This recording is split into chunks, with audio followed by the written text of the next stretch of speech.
हरि गोविन्द गोकुलनन्दन गोविन्द। शतमानं भवति शतायुः पुरुषः शतेन्द्रिय आयुष्येवेन्द्रिये प्रतिष्ठति। शतमानं भवति शतायुः पुरुषः शतेन्द्रिय आयुष्येवेन्द्रिये प्रतिष्ठति।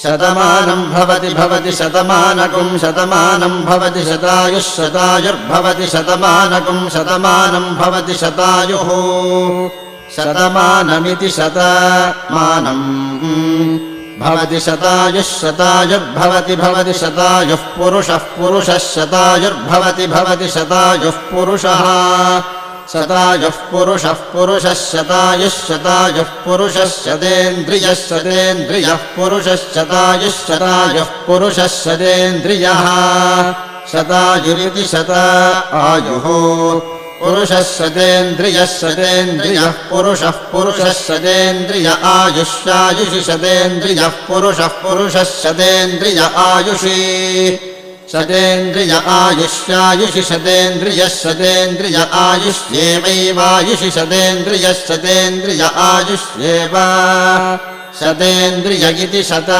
इन्द्रियः आयुष्येवैवायुष्यायुष्येवेन्द्रिय इन्द्रिय एवायुष्यायुष्